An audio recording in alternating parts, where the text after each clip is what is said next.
Hello beautiful soul! Welcome back to my channel. This is my channel. I'm from Japan, kabayan Aquarius. This reading is for you.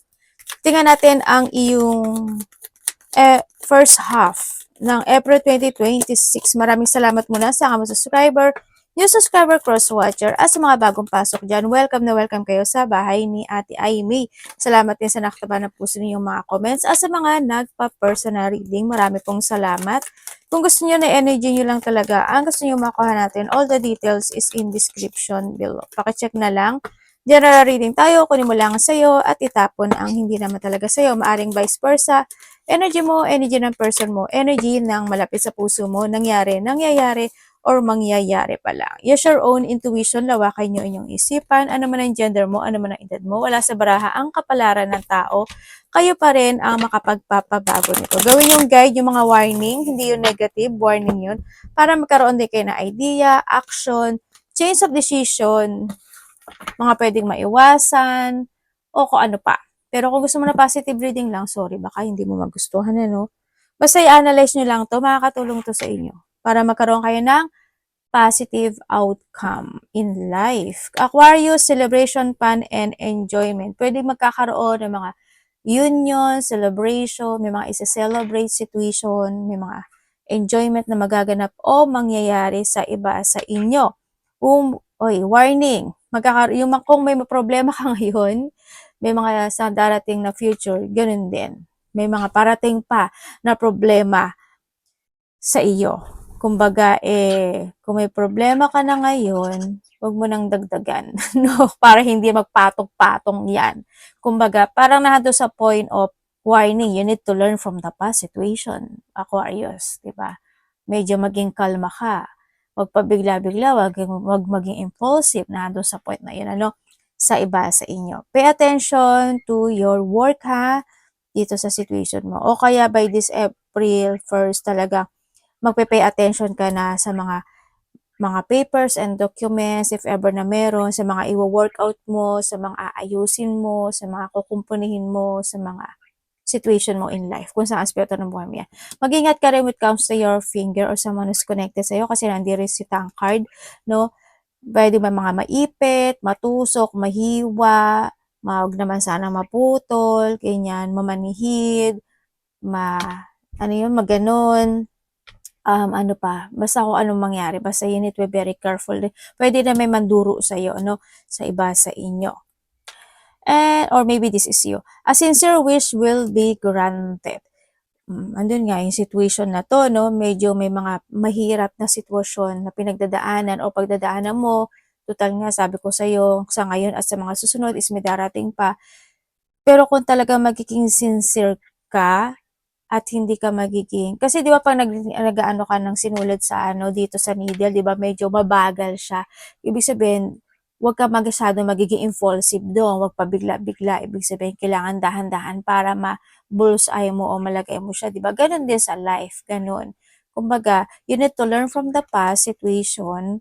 Talaga, kailangan mo talaga na i-work it out yung mga bagay o sitwasyon mo o kung may mga need to fix it pa, gawin na yon, no? Ibig sabihin, pinaghahanda ka. Pero, huwag kang susuko dito sa situation.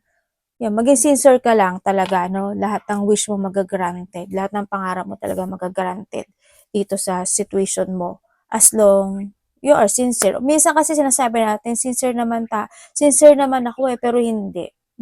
Pansinin nyo, may ganyan din ako. Halimbawa, sincere ako mag-ipon ng pera. Sincere ako, pero hindi ko nagagawa talaga siya. Ay, bukas na lang. Ay, next time na lang. Ay, ganun yan. Mga ganon, example, ano. O kaya sa relationship, basta, if there's a situation na you need to be sincere, totally sincere, diba?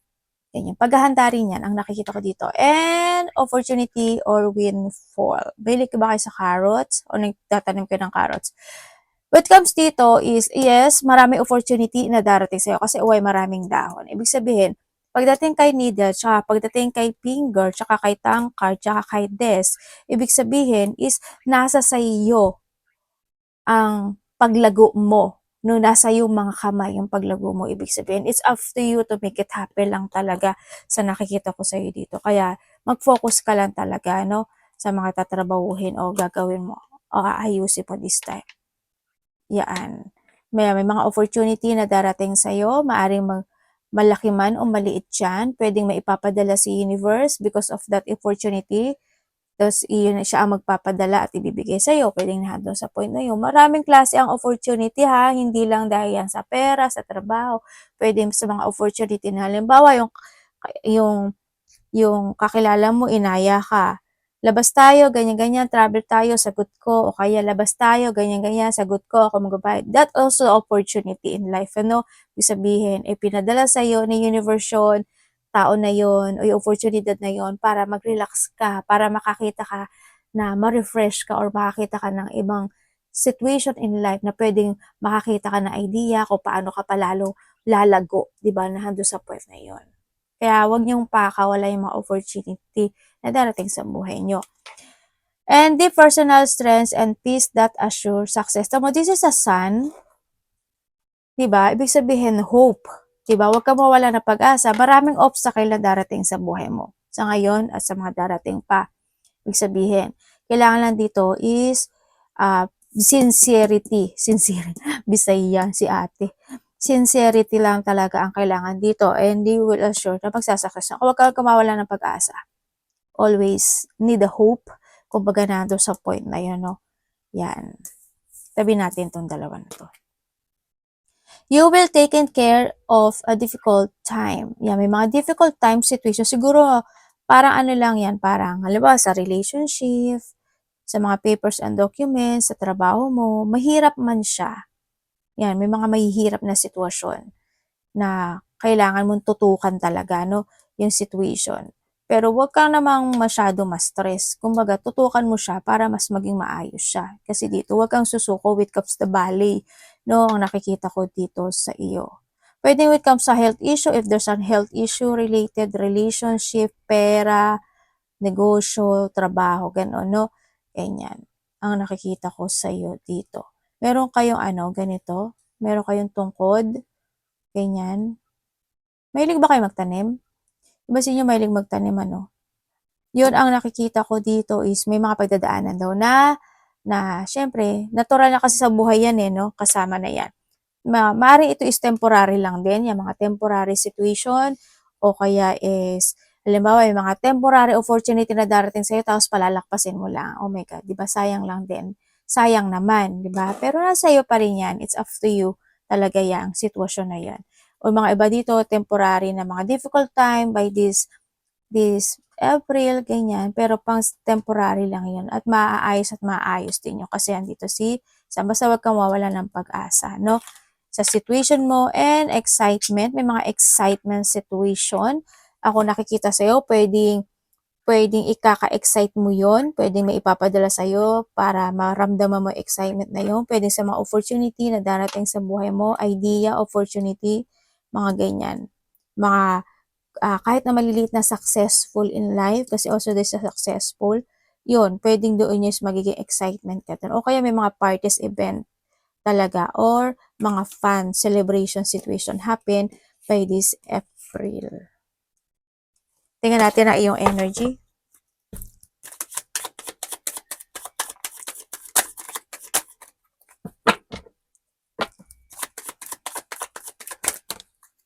Tapos may pumalo pala sa'yo ng pat tuloy ng ganyan pamalo.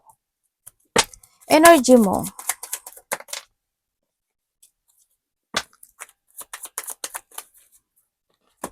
Okay, when it comes sa yung energy, may mga iisipin ka or may mga kakausapin ka or meron kang mga hihintayin na situation na pwedeng ito i-frustrate mo. Pwedeng nahandon sa point na yon. Yun na nakikita ko sa iyo. Pwedeng sa kausap, pwedeng sa mga idea na hindi mo pursue or mga gusto mong bagay na gusto mong mag-success, mga ganyan. Pwedeng nahandon sa point na yon. Or sa iba yung energy mo rin is ang nakikita ko sa iba sa inyo. There's a low energy situation ako nakikita sa iyo. Sana wala kang sakit, Aquarius, ganyan. Nandun daw yung point na pwedeng makakaramdam ka sometimes. Siguro pagod na rin, yan. Makakaramdam ka ng pagod or katamaran, mga ganyan sitwasyon. May mga sitwasyon daw na may mga bagay na magpaplano ka na maaring hindi mo ma-pursue sa naiisip mo, mga ganyan. Magkakaroon ng mga sagabal or magkakaroon ng mga delay situation, ganyan. Sa iba sa inyo, delay ng 1 day, delay ng 1 week, delay ng 1 month, mga ganyan.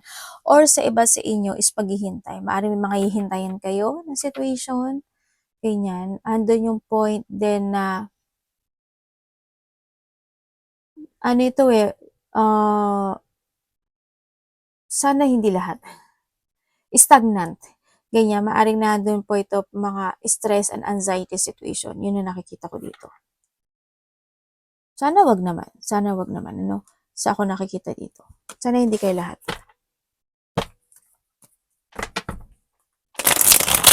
Baka may mga time na umiksi agad yung pasensya mo, ganyan. Habaan mo na lang din yung pasensya mo, no? Dito. Tingnan natin. Parating, si Aquarius.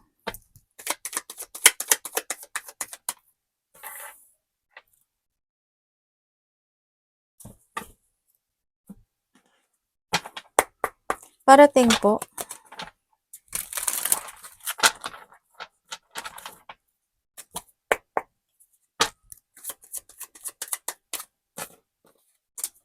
Ano ba ito? Ba't parang may kalat sa table ko?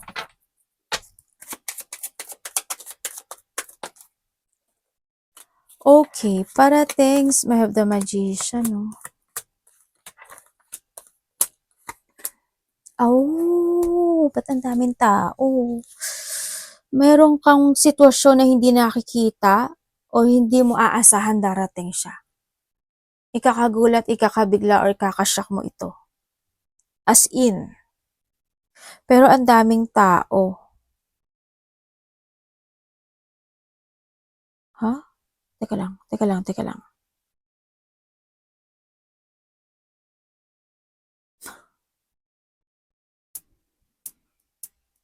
Lindol? Lindol ata itong nakita ko eh. Sana wag naman ano, Diyos mo yun naman. Medyo marami ng tilubyo nangyayari. Yun, either may lindol, well, yung crisis kasi nangyayari na yun na yan. May crisis, may mga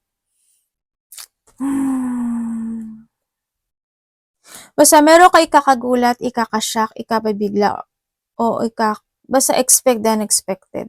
Hindi sila expect the unexpected situation. Ako nakikita sa iyo.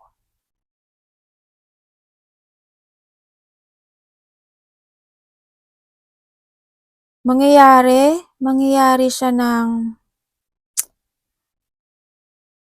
8, maybe this week, or may 8 days, 8 weeks. Kasi ano siya, biglaan eh. Hindi a month, pwedeng na doon sa point na yun. 8 days, 8 weeks, 8 months. Pwedeng August din, kasi pwede rin kasi na month, or after 1 month, 1 day, 1 week, mga ganyan. Yun na nakikita ko dito. Sa iba naman is marami siyang tao talaga siya. Ako nakikita dito. May devil ka nga eh. May mga biglaan, may mga mai-stuck, matatrap. May mag-asawa, may 3, may couple ata yun, couple. May mga pagtulong pa nga ako nakikita. Sana wag naman mangyari, hindi masyadong maganda yung card na nakita ko. Siguro hindi lang to sa'yo, for all of us, ate. May mga lungkot. Yun, ang nakikita ko rin na parating sa iyo, basta doon sa crisis, siguro yung if it comes to a crisis, and tsaka yung mga ibang siguro yung mga situation na kasi madilim siya ako nakikita, pwede yung mga mawawala ng kuryente, mga pwede yan, mga ganun. Ako nakikita kasi it's a dark situation. Ako nakikita dito. Yan. Ako nakikita. May mga pagtulong. Okay, pagdating naman sa iba is magkakaroon ka daw ng frustration either related yung family, ang bahay, lupa, inheritance, or pamilya. Yun ang nakikita ko sa'yo. Sa iba naman sa inyo, paparating sa'yo is merong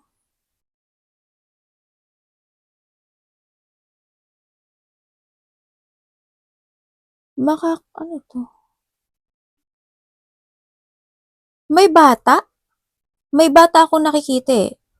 May bata sa'yo na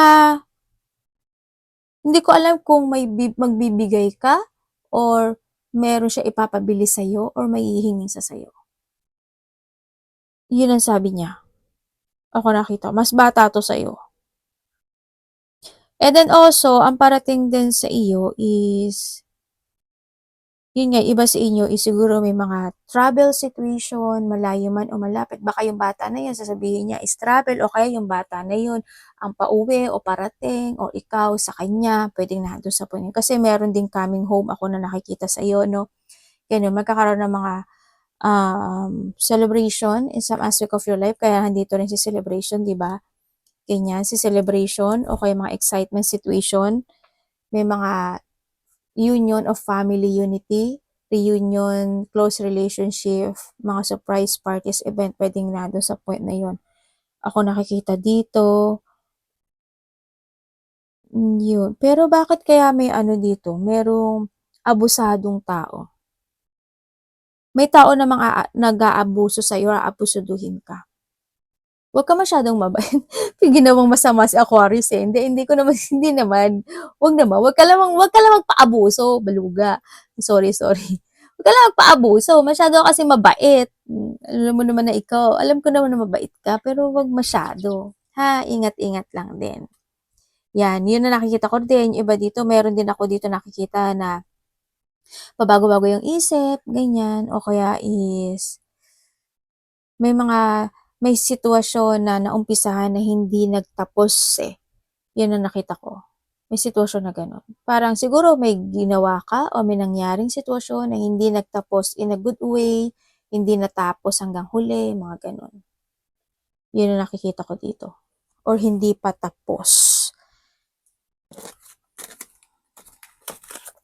Tingnan natin.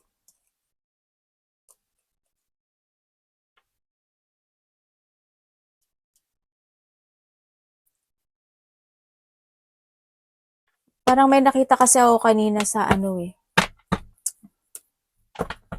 Sige, wag na lang. Sabi ganun eh. Tingnan ko nga, tama po ba yun na universe na yung nasa nakita ko sa isip ko? Tama po ba? Ah.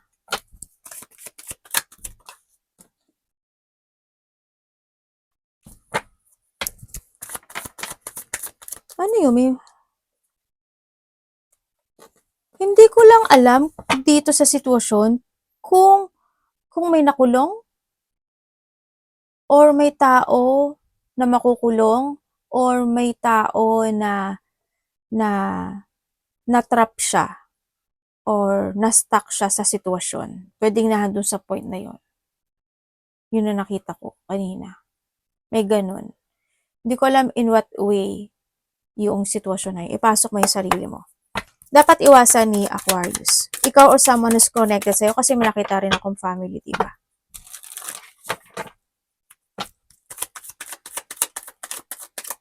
Or pwede may mga pag-uusapan kayo related doon o kaya may mga sitwasyon na ganun. Dapat iwasan.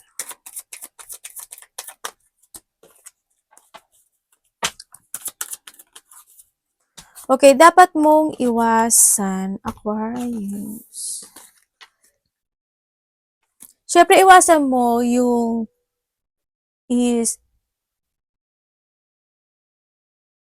mga tao, kung ikaw ito, syempre wag naman na maging matigas ang ulo o kaya matitigas ang ulo, hindi nakikinig. Hindi mo naman kasi kailangan sabihin sa kanila na yun na paulit-ulit kasi 'di ba? Kung isang beses mo sinabi sa kanila yan at hindi sila nakinig, problema na nila yun, hindi mo na problema yun, okay? Kaya wag ka masyadong magpa-stress sa buhay.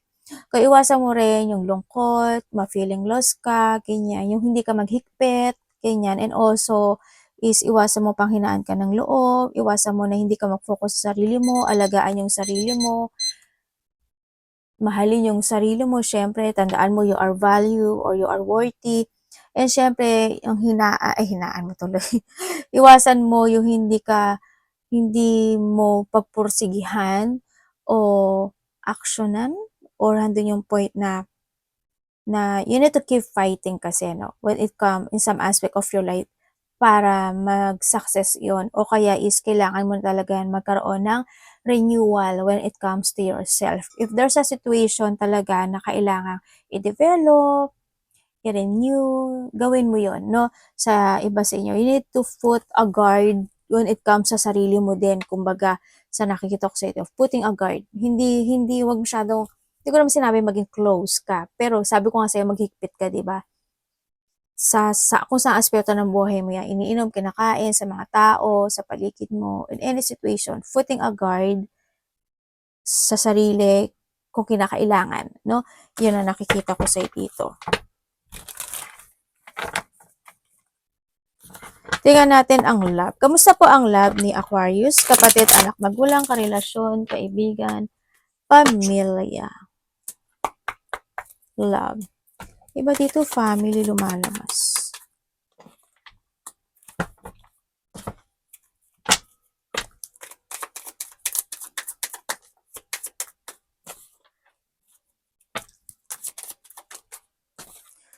Kung single ka, okay, kung single ka, is mag-ingat ka na lang kasi magkakaroon ka ng choices sa buhay mo sa mga single. Ibig sabihin, is may mga darating. No? Pero wag ka daw magmadali. Talagang, ano mo siya, timbangin mo yung sitwasyon, no? Nandun sa point. At kailangan mo daw mag-ingat. Kung may mga nakakausap ka na or may mga darating talaga na choices sa buhay mo, wag ka lang pabigla-bigla. Okay? Okay, kung kayo naman is nagkahiwalay nitong taon na to, oo, nagkaroon ng paghihiwalay kasi andun na rin yung disloyalty situation, ano? Nagkaroon ng mga lihim o nagkaroon na talaga ng rejection. Tumahak ng ibang tao, ng ibang sitwasyon yung isa sa inyo, na doon na rin din yung boundaries, and sobrang na-frustrate, nalito pa totally yung sitwasyon, hanggang, nag-try naman siyang ang isa naman sa inyo nag-try na maging okay pa yung situation, pero hanggang sa dumating lang talaga na, wala nag-let go na rin talaga yung isa sa inyo. Pero isa sa inyo is, still nahatak pa rin ng connection na ito. Alam mo na napagod daw ang isa sa inyo kaya daw siya umalis. Pero titingnan ko dito, nagkaroon din kasi ng third party. Pwedeng matagal na ganito tong tao na to, or maybe this is you. Pero sa energy kasi na nakikita ko, isa sa inyo matagal na ganun siya. Hindi pa man ikaw yung karelasyon niya, or maybe this is you, ganun na siya. Kung lalakero, babaero, babaero na talaga siya. Ganun at ganun na talaga siya. Vice versa. Kaya wag mong isisi sa sarili mo na bakit ka nagkaganito, bakit naging ganito yung relationship. Hindi, ganun na talaga siya. Noon-noon pa, bago ka pa makilala. O baka ikaw ito ha. Kung kayo naman is may third party relationship dito sa situation, siguro naman ramdam mo na. No? Yan.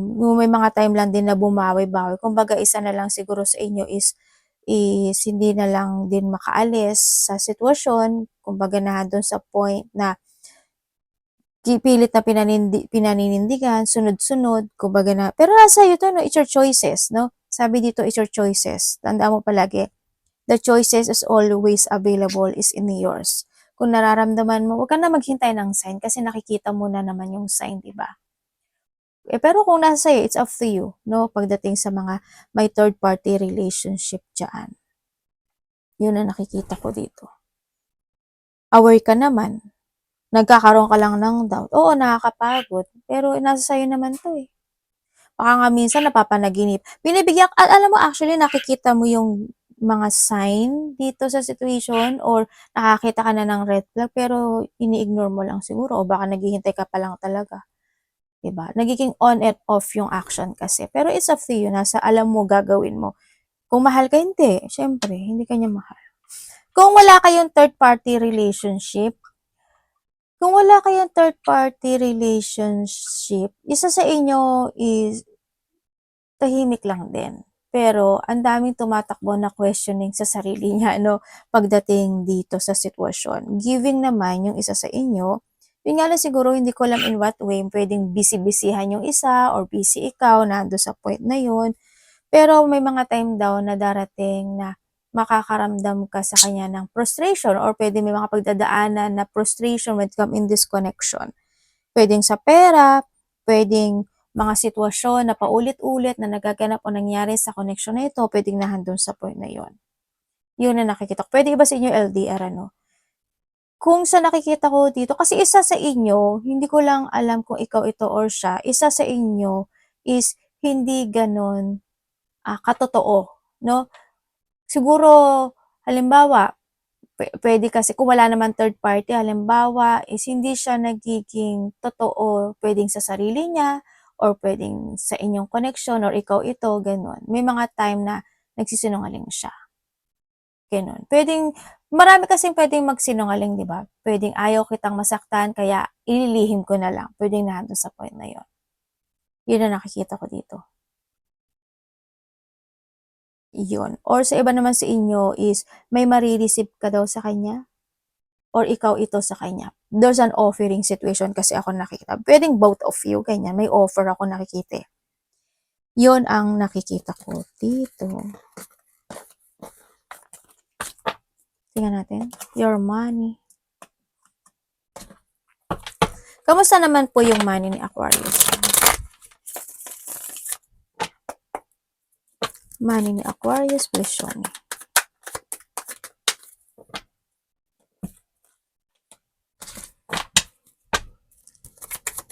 Anak ato de, madawat tinay.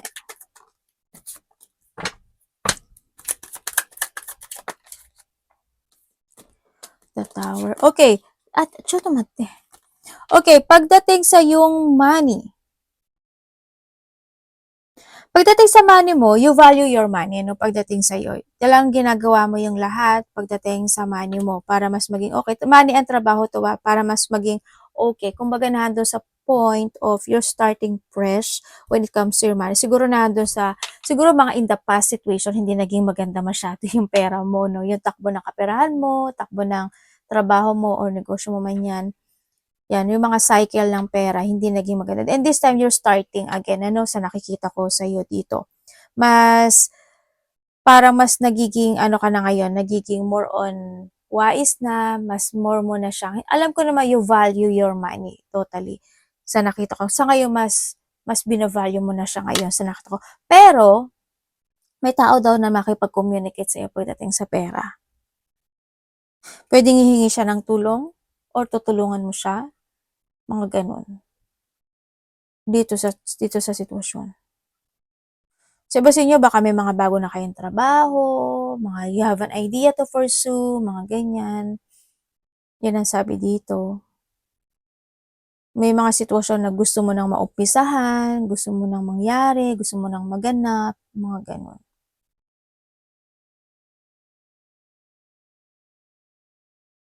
Kumbaga, dito yung ano pagtatapos ng stressful situation pagdating sa pera. Pero yung iba sa inyo, it's a way to make it happen talaga. Kasi this is a magician.